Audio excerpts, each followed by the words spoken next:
नमस्कार। साहित्यिकी कार्यक्रम में आपका स्वागत है।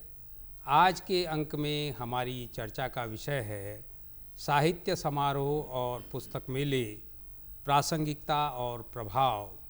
और इस विशेष परिचर्चा में भाग लेने के लिए हमारे साथ मौजूद हैं प्रकाशक और साहित्यकार प्रबोध उनियाल और लेखक चंद्रशेखर तिवारी।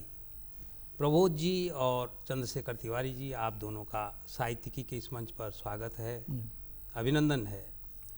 बातचीत की शुरुआत प्रबोध जी मैं आपसे करता हूं और आपसे सबसे पहले तो यही जानना चाहेंगे कि ये जो साहित्य समारोह और पुस्तक मेले होते हैं, इनकी प्रासंगिकता को आप कैसे देखते हैं?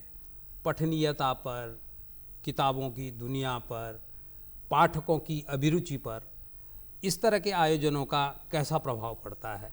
आपका व्यक्तिगत अनुभव भी और जो आपको दूसरे सोर्सेज से मिला है वो भी आपकी टिप्पणी में आ साहित्य समारोह हो और पुस्तक मेले हो, मैं समझता हूँ कि ये दोनों ही बहुत महत्वपूर्ण हैं। और जहाँ साहित्य समारोह में अगर वरिष्ठ रचनाकारों के साथ हमारी शिरकत रहती है, नई पीढ़ी के रचनाकार वहाँ पर आते हैं, तो उनको सुनने का, देखने का, उनसे संवाद करने का साहित्य समारोह में मौका मिलता है। तो वो एक अच्छा मौका होता है, उससे एक नई पीढ़ी भी तैयार होती है और कई तरीके के संवाद बिटवीन द जो नया रचनाकार है, जो स्थापित रचनाकार है, उनके बीच होते हैं। तो एक महत्वपूर्ण साहित्य समारोह होना बहुत ज़रूरी है।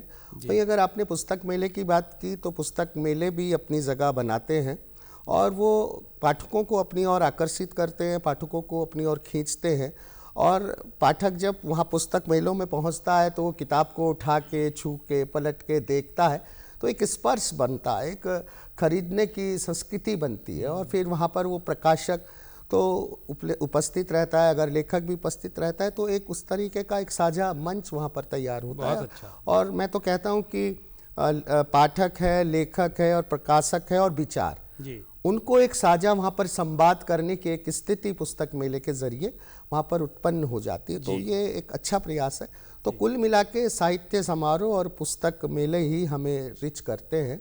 ये बहुत ज़रूरी है, इनकी प्रासंगिकता बहुत ज़रूरी है। आज के इस युग में, डिजिटल युग में, जब मनोरंजन के साधन घटे हैं, ऐसे में पुस्तक मेले और इनकी साहित्य समारोह की प्रासंगिकता और बढ़नी चाहिए। जी। प्रबोध जी, मैंने इसीलिए ये सवाल लेकर मैं आपके पास आया था कि आप साहित्यकार होने के अलावा प्रकाशक भी हैं। काव्यांश प्रकाशन के ज़रिए हम देख रहे हैं कि पिछले सालों में कुछ बहुत सुंदर किताबें हमारे पास हिंदी पाठकों के पास आई हैं। तो आपका जो व्यक्तिगत अनुभव है उसमें सारे डायमेंशंस हमको मिल जाएंगे, इसलिए ये सवाल आपसे था। चंद्रशेखर तिवारी जी, एक तरफ हमारी हिंदी पट्टी में खासकर पठनीयता का संकट एक बड़ा संकट है। जैसे अभी प्रबोध भी कह रहे थे कि इस डिजिटल युग में किताबें धीरे धीरे घरों से बाहर हो रही हैं और उनकी जगह वो डिजिटल सामग्री हमारे पास ज़्यादा आ रही हैं, तो एक पठनीयता का संकट है। दूसरी तरफ हम देख रहे हैं कि पिछले खासकर एक दशक में, प्रबोध जी मेरी बात से इत्तेफाक रखेंगे, कि तमाम तरह के लिटरेचर फेस्टिवल हमारे यहाँ होने शुरू हो गए हैं, पुस्तक मेले भी लगातार लग ही रहे हैं। तो ये बड़ा विरोधाभासी समीकरण है, इसको आप कैसे देखते हैं? बहुत अच्छा आपने सवाल किया। दरअसल अगर देखा जाए तो आपने एक तो कहा जो ये पाठकों की पठनीयता का एक सवाल है, संकट है, और दूसरी ओर आपने कहा कि जगह जगह पर पुस्तक मेले लगते हैं, कई जगह पर साहित्यिक आयोजन होते हैं। तो मेरे विचार से ये दोनों एक अलग अलग धाराएं हैं, जहाँ तक मैं समझता हूँ। जो पुस्तक मेले हैं और साहित्यिक आयोजन होते हैं, ये इनका एक काम है। और दूसरी ओर जो आपने कहा जो ये पठनीयता की कमी है, निश्चित रूप से हमारे समाज में है पठनीयता, इसको तो हम मतलब अस्वीकार नहीं कर सकते हैं। लेकिन जिस स्तर पर ये होना चाहिए, खासकर हिंदी पट्टी क्षेत्र में, आपके इधर उत्तर प्रदेश, उत्तराखंड या मध्य प्रदेश या जो भी ये हिंदी भाषी, दिल्ली, हरियाणा, ये जो हिंदी भाषी क्षेत्र हैं, तो इनमें बनिस्पत वो पठनीयता की कमी ज़रूर है। लेकिन यहाँ पर जो आपने बात कही कि क्या कहते हैं, ये इसमें ये दो अलग अलग धाराएँ, मतलब जैसे नदी की एक अलग अलग धारा है, तो जहाँ पर अगर ये संगम बने, मैं समझता हूँ अगर यही जैसे पुस्तक मेले हैं या साहित्यिक आयोजन है और पठनीयता, अगर ये दोनों धाराएं एक मिलकर एक संगम बना लें तो मुझे लगता है कि ये कहीं ज़्यादा, तो ये दोनों के लिए बड़ा फ़ायदेमंद होगा। और जहाँ तक मैं समझता हूँ ये पुस्तक मेले अब ये दिल्ली में भी शुरू हो रहा है और भी कई जगह यहाँ छोटे शहरों में भी लगते हैं, लेकिन इनकी जो खासियत क्या है जो मैं समझ पा रहा हूँ मेरे विचार में, इनमें ज़्यादातर होता क्या है कि ये जो पुस्तक मेले हैं एक खास वर्ग को या एक निश्चित मतलब जितना इनका है, चाहे वो लेखक हैं या एक खास इलीट समाज है, तो ये एक प्रकार से उनको आकर्षित करता है और इसकी ज़्यादा जो पहुंच है आम पाठकों तक शायद नहीं पहुंच गया। अब इसके पीछे कई कारण हो सकते हैं, तो हमें इस दिशा में अगर ये कहा जा सकता, अगर दोनों का सही मतलब एक प्रकार से इनमें समायोजन हो तो मुझे लगता है कि ये दोनों धाराएं कहीं ना कहीं एक उसमें आएंगी और कहीं ना कहीं इसमें पाठकों को भी और पुस्तक मेले में भी मतलब इस तरह के जो आयोजन होते हैं तो उनमें जहाँ तक है उसमें एक प्रकार से इसमें अच्छा वो मिलेगा, रिस्पॉन्स अच्छा मिलेगा। चंद्रशेखर तिवारी जी, आपने जो आपकी बातचीत में जो एक बड़ी महत्वपूर्ण बात आई, और ये आरोप आपका ही नहीं है, ये कई जगह से, खासकर जो महानगरों से बाहर जो भारत बसता है, जिसमें हम पूरा पर्वतीय समाज भी शामिल है, हमारा पूरा उत्तराखंड का पर्वतीय क्षेत्र शामिल है, ये सभी जगह ये बात आती है कि जितने आपके पुस्तक मेले होते हैं, लिटरेचर फेस्टिवल होते हैं, वो नगरों और महानगरों तक सीमित हैं। राष्ट्रीय राजधानी क्षेत्र और उसके आसपास इसको डिसेंट्रलाइज किया जाना चाहिए ताकि जहाँ पाठक है वहाँ तक किताबें पहुँचें। और मुझे लग रहा है इस बाबत कुछ कार्य बीच में कुछ काम हुए भी हैं। अभी मैं देख रहा था कि नेशनल बुक ट्रस्ट ने एक गंगा पुस्तक परिक्रमा की है, जिसमें वो गंगा से लेकर गंगा सागर तक किताबों की वैन लेकर जाते हैं और पाठकों के बीच पहुंचते हैं। इस तरह के आयोजन अगर हों तो वो एक जो कनेक्शन है वो ज़्यादा बेहतर बनेगा। प्रबोध उनियाल जी, हमारे यहाँ हम देखते हैं अमूमन मेले भी लगते हैं और इस तरह के जो जितने इवेंट्स होते हैं उनमें हम देखते हैं कि बाकी सारी दुकानों में तो भीड़ भाड़ रहती है, किताबों की दुकान में बहुत कम भीड़ होती है। हमारे यहाँ उत्तराखंड ही क्यों, पूरी हिंदी पट्टी की अगर हम बात करें तो किताबों की जो बिक्री है, जो ख़रीद है, उसकी क्या स्थिति है? लाइब्रेरी की स्थिति क्या है? पुस्तकालयों की स्थिति, स्कूलों की, महाविद्यालयों की, डिग्री कॉलेजेस में कितनी किताबें ख़रीदी जा रही हैं? क्या हमारे यहाँ का पाठक इतना जागरूक है? ये सवाल मैं इसलिए लेकर आ रहा हूँ आपके पास कि हम देखते हैं कि इस तरह के जो समारोह होते हैं उनमें आपको जो ये फास्ट फूड सेंटर है उसमें तो बहुत भीड़ मिलेगी, जो कपड़े की दुकान है उसमें भीड़, लेकिन किताबों की दुकान में आपको कस्टमर ढूंढने मुश्किल हो जाते हैं। क्या स्थिति है किताबों की? प्रकाशन तो आप लगातार कर ही रहे हैं, बिकने की स्थिति क्या है? देखिए, बिक्री की बात अगर हम करें तो सबसे पहले मैं बात फिर वहीं पर आता हूँ कि अगर हम शहरों में या महानगरों में या कस्बों में साहित्य समारोह करते हैं या पुस्तक मेले करते हैं, तो चूँकि हर शहर का, हर कस्बे का एक अपना एक सांस्कृतिक तापमान होता है, उसका एक अपने सांस्कृतिक रूप से तैयार होते पाठक होते हैं और एक विशिष्ट वर्ग होता है लेखक का, नई पीढ़ी का, नए रचनाकारों का। तो उनका रुझान होता तो है, लेकिन मैं प्रकाशक के तौर पे ये अनुभव भी करता हूँ कि आप कितनी ईमानदारी से अपनी किताबों को संपादन करते हैं, कितनी ईमानदारी से लेखक उस विशिष्टता के साथ अपने उसको टैक्स को वहाँ पर रखता है और पाठक के लिए वो कितना उपयोगी है। तो ये सारी चीज़ें हैं, प्रकाशक और नीति, विचार और एक साझा मतलब एक प्रयास किया जाए तो वो निश्चित रूप से, अगर प्रकाशक भी और लेखक भी छोटे छोटे संवाद स्थापित करें, ये कमी देखी जा रही है। पुस्तक मेले तो हो रहे हैं तो बिक्री निश्चित तौर पे बढ़ सकती है, लेकिन चूंकि मैंने फिर वही कहा कि मनोरंजन के और भी विकल्प उस पर सारे उपस्थित हैं वहाँ पर, तो ऐसे में थोड़ा सा संकट तो गहराता है किताबों की खरीद को लेकर। लाइब्रेरी की आपने जहाँ तक बात करी तो लाइब्रेरी और पुस्तकालयों में भी बहुत ज़्यादा स्थिति मुझे लगता है अच्छी नहीं है, चिंताजनक है। वो इसलिए भी कि वो अभी पूरी तरीके से आधुनिकीकरण से लैस नहीं है, डिजिटल माध्यमों से लैस नहीं है। अगर मैं दून लाइब्रेरी की बात करूं तो उसके सार्थक प्रयास वो वहाँ पर कर रहे हैं। लेकिन अगर हम और पुस्तकालयों की बात करें तो वहाँ पर ये स्थिति नहीं है। वहाँ पर कोई रीडर क्लब नहीं है, वहाँ पर कोई ऐसा साझा प्रयास नहीं किया जाता कि लेखक से संवाद किया जाए। तो इस तरीके के पुस्तकालय में या स्कूल कॉलेजेस में अगर लाइब्रेरी या किताब के बीच आपको रिश्ता बनाना है, पाठक से लेखक का रिश्ता बनाना है, तो मुझे लगता है कि इस तरह के प्रयास करने चाहिए हमें। वहाँ पे छोटे छोटे रीडर्स क्लब खोलें, लेखक को बुलाएं, संवाद करें, तो तब जाकर बिक्री होती है। दरअसल पाठक वो देखना चाहता है कि किताब में क्या है, किताब क्यों नहीं आकर, और आम आदमी तक, जो अभी तिवारी साहब ने कहा, आम जन तक हम पहुंच नहीं पा रहे। और इस पे पुस्तकालय एक नीति बननी चाहिए, और नीति और एक साझा प्रयास करना चाहिए। मुझे लगता है स्थिति अच्छी आएगी। जी प्रबोध जी, पठनीयता का संकट अपनी जगह है ही, लेकिन उस दौर में, जिस दौर में हम लोग विद्यार्थी जीवन में थे, तब भी हमारे यहाँ एक परंपरा थी कि भाई जो अभिभावक हैं वो एक पत्रिका बच्चों के लिए लेकर आते थे, एक पत्रिका अपने लिए लेकर आते थे। उस ज़माने में जो कादम्बनी, नवनीत, साप्ताहिक हिंदुस्तान, धर्मयुग, इस तरह की किताबें हर घर में मिलती थी। अब हम देखते हैं कि किताबों के लिए कोई कोना है ही नहीं घरों में। इतने बड़े बड़े घर हैं, कई कई मंजिल के, लेकिन उनमें आपके पास एक भी कोना किताबों के लिए नहीं है। भले उसमें जानवरों के लिए कोने हैं, मनुष्यों के लिए हैं, तमाम तरह के साधनों की जगह है। तो ऐसी स्थिति में ये सवाल भी आता है कि क्या किताबें वास्तव में बिक भी रही हैं कि नहीं।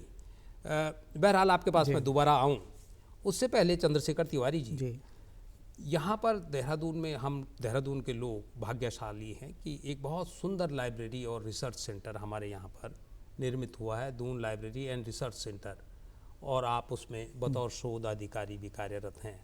हम देखते हैं कि हर हफ्ते आपके यहाँ दो तीन आयोजन हो रहे हैं, साहित्यिक आयोजन जी। और ये अपने आप में एक अनूठी घटना है।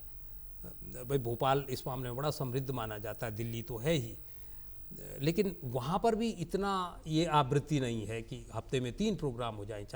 क्या देहरादून में आपको ऐसा लगता है कि एक नई साहित्यिक, सांस्कृतिक और कला पक्ष की बिरादरी इस बीच विकसित हो गई है? क्योंकि जब हम उन कार्यक्रमों में आते हैं, मैं तो कई बार सहभागिता भी करता हूँ उसमें जी, तो पूरा आपका सभागार भरा रहता है और वो बहुत ही सुखद होता है। क्या लगता है कि अचानक कुछ लोगों का मानस बदल गया है क्या? निश्चित ही जो बात आपने कही ये बहुत महत्वपूर्ण है जी। दरअसल दून पुस्तकालय में शोध केंद्र ने एक इस तरह से एक, मतलब अभी हम एक, मैं कह सकता हूँ कि ये प्रयोग के तौर पर है जी। तो हम लोग यहाँ पर जैसे एक पुस्तकालय तो है, लेकिन खाली पुस्तकालय होना अपने आप में एक, मतलब पूरा, मतलब उसका वो पुस्तकालय का मापदंड भी नहीं है।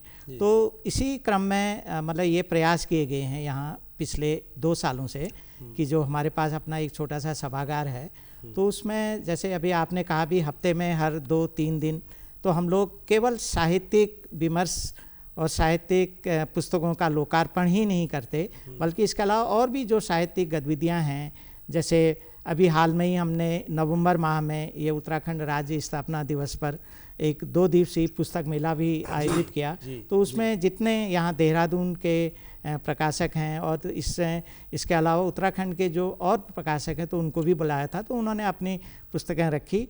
तो हालांकि ये हमारा पहला प्रयास था पुस्तक मेले के रूप में, तो उतना बहुत ज़्यादा रिस्पांस नहीं भी मिला, लेकिन एक शुरुआत कम से कम हो गई, बड़ी बात। तो इस तरह से हो गया। और दूसरी बात, जैसे अभी प्रबोध भाई जी ने भी कहा कि एक कहीं इस तरह से एक अगर कोशिश की जाए, जैसे हम अगर दून पुस्तकालय शोध केंद्र में अगर हम अपने एक कार्यक्रम आयोजित करते हैं तो वहाँ पर पाठक तो उपस्थित रहता ही है, प्रकाशक भी उपस्थित रहता है और उसके साथ ही जो लेखक है वो भी उपस्थित रहता है। तो उन चारों के 3 जो भी वहाँ पर उपस्थित रहते हैं सबके बीच में एक संवाद भी बना रहता है। और साथ ही हमारा प्रयास रहता है कि जिस पुस्तक का वहाँ पर लोकार्पण है, एक छोटा सा हमारे पास 1-2 मेजें हैं, तो वहाँ पर प्रकाशक अपनी पुस्तकें भी लगाता है। तो इस तरह से वो जो किताबें हैं, पाठक, लेखक और क्या कहते हैं, जो आम जन और लोग भी आते हैं, तो उन सब के बीच में ये पहुँचती, तो ये प्रयास किया जाता है। और एक बात मैं और बताना चाहूँगा आपको कि दून पुस्तकालय में शोध केंद्र में जो भी कार्यक्रम होते हैं तो उसका करीबन 50 या 60% माने तो हमारे पुस्तक लोकार्पण का होता है। वो पुस्तक लोकार्पण चाहे कोई बड़े साहित्यकार का हो या कोई नवोदित साहित्यकार हो, तो हम एक समान रूप से वहाँ पर उनको एक प्रकार से वहाँ पर मौका देने की एक हमारी ओर से कोशिश रहती है। तो वहाँ पर कहीं न कहीं इस रूप से जो संवाद तो होता ही है और पुस्तकें भी आम लोगों तक एक पहुँचती हैं, ये मानना है मेरा। जी चंद्रशेखर तिवारी जी, ये तो ठीक है कि भाई एक जो ट्रायंगल आपने बोला, लेखक, प्रकाशक और तीसरा पक्ष, उसमें ये एक लेखक हो गया, प्रकाशक हो गया और ये तो पाठक हो गया। हाँ, ये जो ट्रायंगल आपने बताया, इसको विकसित करना तो एक पक्ष है जी। पर असली चीज़ ये है कि किताब खरीदने की, किताब के प्रति अभिरुचि जगाने की, वो एक अंतस में एक जिज्ञासा पैदा हो कि मुझे ये किताब खरीदनी है। और पिछले कुछ समय से हम देख रहे हैं कि किताबों के प्रति जो एक स्वाभाविक, क्योंकि लोगों की परचेजिंग कैपेसिटी इस दरमियान बढ़ी है, बहुत बड़ी है भाई। हम खरीद ही रहे हैं, रोज़ हम देखते हैं कि सड़कों पर नए नए रेस्टोरेंट खुल रहे हैं, कपड़ों की नई नई दुकानें खुल रही हैं और किताबों की दुकानें तेज़ी से बंद होती चली जा रही हैं। तो कहीं ऐसा तो नहीं है कि हमारा शरीर तो बड़ा चमक रहा है, हमारी जीभ बहुत स्वादिष्ट खाना खा रही है और हमारा मस्तिष्क लगातार खाली होता चला जा रहा है। ये अपने आप में एक बड़ा संकट है। प्रबोध जी, इसी पर मेरा सवाल आपसे बनता है कि ये जो किताबों की दुनिया है, इन किताबों को पाठकों तक पहुंचाने के लिए क्या उपाय होने चाहिए? अब इसमें आपका जवाब आए उससे पहले मैं थोड़ा सा स्पष्ट कर दूं कि किस डायरेक्शन में हम आपका जवाब चाह रहे हैं। कुछ सरकारी संस्थाएं हैं जो इस दिशा में काम कर रही हैं, कुछ निजी संस्थाएं हैं जो बहुत अच्छा काम कर रही हैं, और बाकी लेखकों की और पाठकों की अपनी दुनिया तो है ही। किसकी क्या भूमिका होनी चाहिए कि किताबें कम से कम पाठकों तक तो पहुँचें? आपकी टिप्पणी। देखिए, बहुत ही अच्छा आपने सवाल किया कि निश्चित रूप से अभी ये थोड़ा सा संकट तो गहराता है कि प्रकाशक किताब छाप देता है, लेखक की किताब उसको भी अच्छा लगता है और कुल मिला के तब वो उपस्थित हो जाती है स्टॉल में। लेकिन पाठक अंततः लेखक और प्रकाशक के बीच जो पुल का काम करता है वो पाठक करता है। अगर पाठक तक किताब नहीं पहुंचेगी, पाठक किताब तक नहीं पहुंचेगा तो बेकार है, प्रकाशक और लेखक का बेकार है। तो जैसे आपने अभी थोड़ी देर पहले बात की थी कि जो हमारा घर घर किताब मंगाने का एक कल्चर था, एक परंपरा थी, एक वो सभ्यता कहेंगे। जैसे मेरे यहाँ चंदा मामा आती थी, भाषा आती थी और कई साप्ताहिक पत्र आते थे, पाक्षिक पत्र आते थे। तो अब तो वो चीज़ बहुत ही देखने को आती नहीं। तो अब तो किताबों से ऐसी क्यों दूरी हो रही ये भी समझ नहीं है। लेकिन ये बात भी हम लेके चलें और उसके साथ साथ हम ये भी देखें कि क्योंकि मैं फिर कह रहा हूँ कि बहुत सारे साधन और उपलब्ध हो गए हैं डिजिटल फॉर्म में। वो तो है ही, बिल्कुल। तो वो ई बुक्स आ गई हैं, तो सारी चीज़ें हैं। लेकिन मुझे लगता है कि अगर फिर वही बात आती है कि जगह जगह जाकर हम निजी संस्थाएं जैसे प्रयास कर रही हैं, उस तरीके से छोटे छोटे कस्बों में जाकर और छोटी छोटी जगहों पर जाकर हम पुस्तक के प्रति इस तरीके से उनको जोड़ें उनसे, और उनको भी जोड़ें, उनकी स्थानीय भाषा से उनको जोड़ें, वहाँ की स्थानीय प्रतिभाओं को वहाँ पर जोड़ें, नए रचनाकारों को हम जोड़ें। ये चुनौती तो ज़रूर है, लेकिन अगर हम ऐसा करते हैं तो मुझे लगता है कि पुस्तक पाठक तक भी पहुँचेगी और पाठक पुस्तक तक भी पहुँचेगा। फिलहाल ये संकट तो है ही कि बड़े बड़े मेलों में देखा तो जाता है कि पुस्तकें बहुत छप रही हैं, बिल्कुल छप, प्रकाशक भी पुस्तक छाप रहे हैं, इसीलिए और हम बार बार यही बात कर रहे हैं कि पुस्तक जा कहाँ रही है, पुस्तक पाठक पे जा रही है, पुस्तक प्रकाशक के पास ही है कि पुस्तक लेखक के पास है। बिल्कुल। तो ये सारी चीज़ों के लिए हम निश्चित तौर पे एक नीति बने, सरकार भी एक नीति बनाए और बाजार उपलब्ध हो, और एक उन सभी विचार और संवेदनाओं के साथ एक साझा मंच इस तरह तैयार हो कि किताब कैसे पाठक तक पहुँचे। पहले वाकई पाठक किताब तक पहुंचता है। बहुत आपने अच्छा और ये गंभीर सवाल उठाया कि बहुत तेजी से किताबों की दुकानें बंद हो रही, परंपरा ही नहीं। मैं एक छोटे छोटे कस्बों में, हमारे कस्बे में लगा पड़ा के 2 दुकानें थी, वो दोनों नहीं। बिल्कुल। और जूते तो देखिए शीशे के अंदर सजे हैं, और किताबें मैं देख रहा था दिल्ली के सड़कों पे सड़कों पे जो किताब हमें किलो के हिसाब से बिल्कुल, जो किताब हमारे सिरहाने पे होनी चाहिए, जो किताब हमारे बिस्तर के पास होनी चाहिए। और आपने जो अभी पुस्तक कोने की बात करी, घर घर में पुस्तक कोना होना चाहिए। मैं तो कहता हूँ कि मैंने अपने प्रकाशन के तौर पे ये भी किया कि ऋषिकेश के स्कूल कॉलेजेस में मैं तमाम प्रिंसिपल्स तक जाता हूँ, उन्होंने कहता हूँ उपहार में बर्थडे वगैरह कोई होता है या कोई आप कल्चरल प्रोग्राम करते हैं तो मेरी ही किताब नहीं, आप और अच्छी बच्चों की किताबें, बिल्कुल रस्किन बॉन्ड हैं, तमाम राइटर हैं बहुत सारे, उनकी किताबें आप उनको गिफ्ट दीजिए, किताबों से उन्हें जोड़िए। अब खाने पीने की चीज़ तो 2 मिनट में ख़त्म हो जाती है, लेकिन वो किताब को फेंकता नहीं। खाने की चीज़ का रैपर तो वो फेंक देगा, किताब शायद एक बार ना छोड़ेगा ना फेंकेगा। तो इस तरह की चुनौतियां अगर इसके साझा प्रयास करे जाएं तो निश्चित तौर पे और इस तरह के जो विमर्श होते हैं पठनीयता के संकट पर और उस पर, तो इनकी भी अपना एक महत्व रहता है कि कम से कम जो हमारे प्रतिष्ठान हैं, जो हमारे नीति नियंता हैं, उन तक ये बातें पहुंचती हैं कि ये भी सरोकार है। बिल्कुल, जूतों की अलमारी पर शीशा लगे, इसमें किसी को कोई आपत्ति नहीं है, पर किताब सड़क पे न फेंकी जाए, इस पर तो आपत्ति होनी ही चाहिए। बहरहाल जी, चंद्रशेखर तिवारी जी, पिछले दिनों हमने देखा कि मुझे जहाँ तक स्मरण आता है कि बीच में यहाँ पर नेशनल बुक ट्रस्ट ने देहरादून में भी 2 पुस्तक मेले आयोजित किए थे कुछ साल पहले। बाकी स्टेट में हम देखते हैं कि वहाँ पर इस तरह की गतिविधियाँ लगातार चलती रहती हैं, खासकर दक्षिण भारत के राज्यों में आप जाएंगे तो वहाँ पर बहुत समृद्ध है अभी भी ये पुस्तकों की संस्कृति और पुस्तक मेले, इस तरह के संवाद।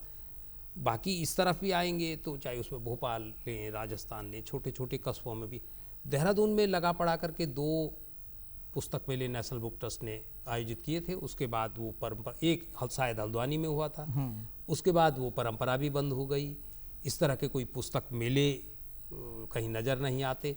निजी स्तर पर ज़रूर एक किताब कौतिक करके हमारे यहाँ एक इस तरह का पुस्तक मेला है जो दुर्गम और दूरस्थ इलाकों में भी लगता है, लेकिन वो लोगों के अपने व्यक्तिगत सामूहिक प्रयास है, सरकारी स्तर पर इस तरह के प्रयास नहीं होते हैं।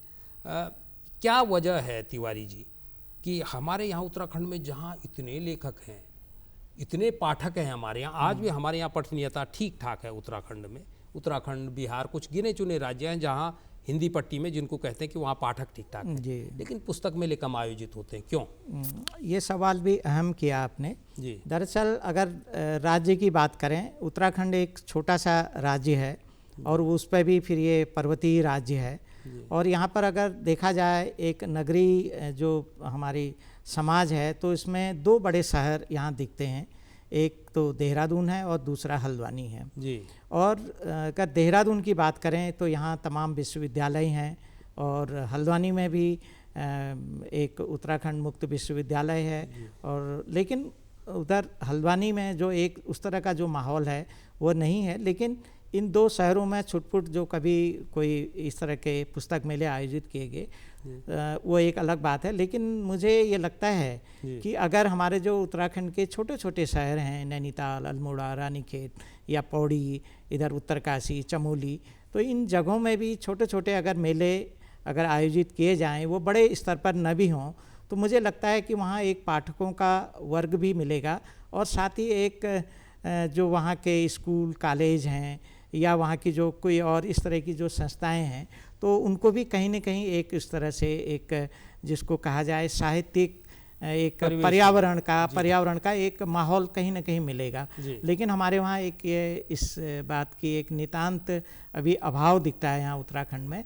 और मैं समझता हूँ जो जहाँ तक आपने बात की कि अगर पाठकों में पठनीयता का स्तर बढ़ाने या बच्चों में पठनीयता का स्तर बढ़ाने और इस तरह के छोटे मोटे अगर पुस्तक मेले, अगर मैं समझता हूँ कहीं अगर ब्लॉक स्तर पर भी कहीं स्कूलों में, कॉलेजों में, और या उसके अलावा जो बड़े शहर हैं तो वहाँ कोई बड़े जो ये स्नातक कॉलेज हैं या स्नातकोत्तर विद्यालय हैं उनमें, तो या विश्वविद्यालयों में, तो वो अगर किए जाएँ तो मुझे लगता है कहीं न कहीं एक जो वहाँ के छात्र हैं वो भी जुड़ेंगे, और आसपास के जो आम लोग हैं या और जो इस तरह की पठन पाठन में रुचि रखते हैं तो कहीं न कहीं इसमें मिलेगा।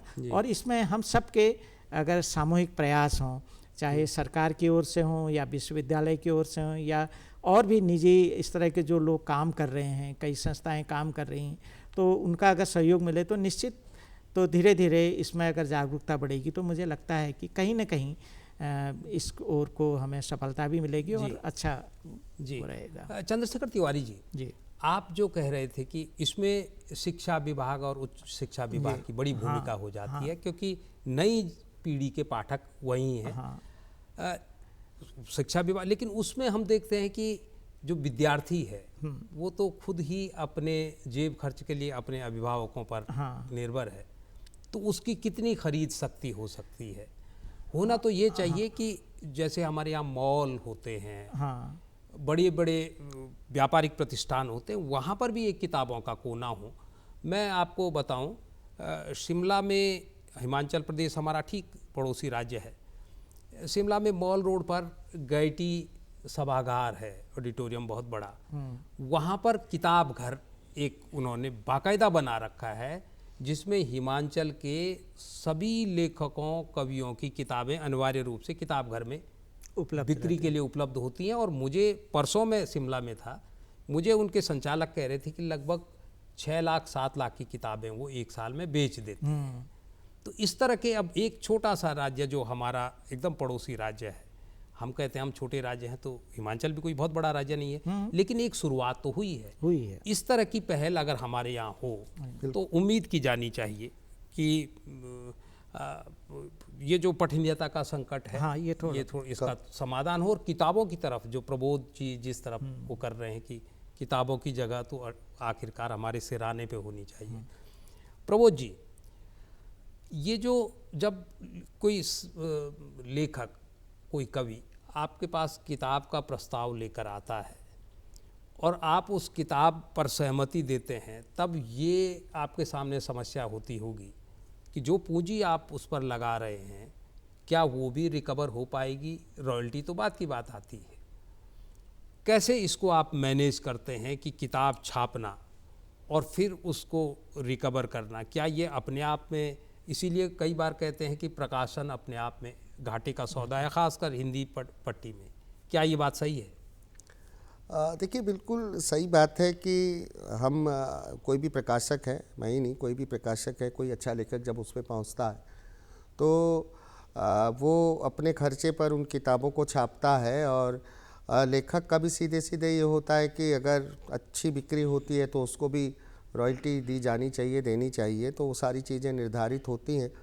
लेकिन एक बार फिर कहूँ कि एक तो प्रोडक्शन कॉस्ट भी अभी बहुत बढ़ गई है, दूसरा थोड़ा सा मैं ये भी कहूँगा कि अधिकांश, ऐसा नहीं है सभी, अभी जो जिस तरीके से माहौल ये चल रहा है और पठनीयता कम हुई है, पाठक दूर हुआ है, तो मुझे लगता है कि लेखक प्रकाशक दोनों को मिलकर इसके लिए संयुक्त प्रयास भी करना चाहिए। अमूमन क्या होता है, लेखक ने, हमने किताब दी, हमने किताब छाप दी, हमने उसको कुछ कॉपीज़ दी और वो फिर भूल गए, या हमने किसी तरह से रिव्यू के लिए कहीं किताबें पहुंचाई लेकिन कोई उसके बाद कोई बातचीत नहीं होती। तो एक दूसरे, ऐसा नहीं मैं कह रहा हूं कि कोई सुनियोजित तरीके से प्रचार किया जाए, अगर किताबों को, साहित्य को प्रचारित करना है तो एक दूसरे का हाथ पकड़ के लेखक अपने मित्रों का, क्योंकि कई बार अच्छी किताबें नहीं पहुंच रही हैं। आज फेसबुक का माध्यम है, कितना विस्फोट हुआ है इससे, बिल्कुल हमें अच्छी अच्छी किताबों के बारे में पता चलता है। तो उसमें भी लेखक अधिकांश करते हैं लेकिन कुछ बच जाते हैं, तो वो भी थोड़ी सी अपनी जिम्मेदारी समझें। ये आरोप हिंदी पट्टी पे लगता है। अगर प्रकाशक अपनी जिम्मेदारी से कर रहा है और प्रकाशक से आप ये उम्मीद रखते हैं कि वो लेखक को कुछ दे, भाई हमने छाप दिया, हम छापे भी, पैसा भी दें, अगर लेखक ऐसा कहता है, ठीक कहता है वो, लेकिन प्रकाशक की भी तो कुछ, भाई उसको बाजार में भी ले जानी है किताब, तो उसमें अगर आप सहयोग कर देंगे, थोड़ा सा अपने तरफ से प्रचार कर देंगे, तो मेरे को तो बहुत फायदा होता है, सभी को फायदा होता है। जब कोई भी किताब, पाना तिवारी साहब, कोई किताब आप पे आई और आपको अच्छी लगी, मैं ये नहीं कह रहा हूँ नहीं लगी तो आप लगाएं, अगर आपको अच्छी लगी, और कहीं ना कहीं कंप्रोमाइज़ तो करना चाहिए अगर साहित्य के प्रचार प्रसार की बात है, अच्छा बुरा कुछ होता नहीं, तो अगर आपने वहाँ थोड़ी सी चर्चा कर दी और उसमें कुछ ऐसा क्लिक कर जाता है तो निश्चित रूप से पाठक मंगाता है। जी, ये सवाल इसीलिए मैं आपके सामने लाया था कि आज भी प्रकाशक ये मानते हैं कि भाई ये तो बहुत बड़े संकट का व्यापार है, और लेखक की चिंता ये होती है कि हमको रॉयल्टी नहीं मिलती, लेकिन लेखक, प्रकाशक और रॉयल्टी, ये एक नई तरह का विषय होगा हमारी किसी परिचर्चा के लिए। इस विषय पर ही परिचर्चा करने के लिए बहुत कुछ अभी बाकी बच जाता है, लेकिन समय की अपनी एक कार्यक्रम की अपनी एक समय सीमा है। प्रबोध उनियाल जी और चंद्रशेखर तिवारी जी, आप दोनों ने साहित्यिकी के इस मंच पर इतने गंभीर विषय पर अपनी बात रखी, इसके लिए आप दोनों का बहुत आभार। ये थी हमारी आज की साहित्यिकी। अगली बार किसी नए विषय के साथ कुछ नए मेहमानों को लेकर आपके बीच आएंगे। तब तक के लिए इजाज़त दीजिए। नमस्कार।